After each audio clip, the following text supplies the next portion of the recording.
ಬೋಳಾರೆ ಬಳ್ಳಾರಿ ಹೋಗ್ತೈತಾ? ಹೋಗುತ್ತೆ ಅಕ್ಕ ಎಲ್ಲರೂ ಬಂದ್ರ ಹೋಗ್ಲಿ ಅಣ್ಣ ಟಿಕೆಟ್ ಎಷ್ಟಣ್ಣ? ಅಣ್ಣ 200 200 ರೂಪಾಯಿನಾ? ಸರಿ ತಗ. ಏನಾಯ್ತು ಇದಕ್ಕೆ? ಹೋಗಿ ನೋಡಿ ನೀರು ನಮ್ಮನ್ನ ಏನಾಯ್ತಣ್ಣ? ಅಲ್ಲ ನಮ್ಮನ್ನ ಪಂಚರ್ ಆಗ್ಬಿಡುತ್ತಲ್ಲ ಇದು. ಕಂಡಕ್ಟರ್ ಬಸ್ ಪಂಚರ್ ಆಗ್ಬಿಟ್ಟಿದೆ, ಎಲ್ಲರೂ ಇಳಿಸಿ ಕಳಿಸಿ ಬಿಡ್ಲಿ. ಓಕೆ ಸರಿ ಅಣ್ಣ, ಏನ್ ಅನ್ಕೋಬೇಡ್ರಿ, ಬಸ್ ಪಂಚರ್ ಆಗಿದೆ, ನೀವು ಇಲ್ಲಿಂದ ಬೇರೆ ಬಸ್ ಹಿಡ್ಕೊಂಡು ಹೋಗ್ಬಿಡ್ತೀರಾ? ಹಂಗಾದ್ರೆ ನಾನು ದುಡ್ಡು ವಾಪಸ್ ಕೊಡ್ನಾ? ನಾನು ದುಡ್ಡು ಕೊಡ್ತೀವಿ ಅಣ್ಣ, ನಿಮ್ದೇನಿದೆ ಅಲ್ಲ ಅರ್ಧ ದುಡ್ಡು ಕೊಡ್ತೀವಿ ಆಯ್ತಾ? ಅರ್ಧ ದುಡ್ಡು ಇದಕ್ಕ ಫುಲ್ ದುಡ್ಡು ಬೇಕು? ಫುಲ್ ದುಡ್ಡು ಯಾಕಣ? 60 ಕಿಲೋಮೀಟರ್ ಬಂದಿಲ್ಲ, ಅರ್ಧ ದುಡ್ಡು ಕೊಡ್ತೀನಿ ತಗೊಂಡೋಗು. ಇಲ್ಲ ಅಣ್ಣ, ನನಗೆ ಫುಲ್ ದುಡ್ಡೇ ಬೇಕು. ಸರಿ ಹಂಗಂದ್ರೆ 60 ಕಿಲೋಮೀಟರ್ ಬಂದಿಲ್ಲ, 60 ಕಿಲೋಮೀಟರ್ ನಡ್ಕೊಂಡು ಹೋಗಿ ನಾನು ಕೊಟ್ಬಿಡ್ತೀನಿ ಫುಲ್ ದುಡ್ಡು. ಬಾ ಬಾ ಹೋಗಂಬಾ. ಕಾಲ್ ಹೋದ್ರು ಪರವಾಗಿಲ್ಲ, ನನಗೆ ಫುಲ್ ದುಡ್ಡೇ ಬೇಕು. ಲೇ ನನಗೆ ಅವಾಜ್ ಹಾಕ್ಬೇಡ, ಬಾಲೆ ಹೋಗೋಣ. 12 ಗಂಟೆ ಬಾಲೆ ಹೋಗಂಬಾಲೆ.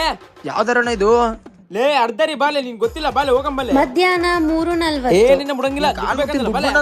ಬಾಲೆ ಸುಮ್ನೆ ಬಾಲೆ. ಸಂಜೆ 5:10 ಬಾಲೆ ದುಡ್ಡು ಬೇಕಂದ್ರೆ ಅಣ್ಣ, ಬಾಲೆ. ನಿನ್ ಕಡೆ 60 ಕಿಲೋಮೀಟರ್ ಬಿಡ್ಬೇಡ ನನ್ನ. ಬಾಲೆ. ಲೇ ನಿಂದ್ರಿ.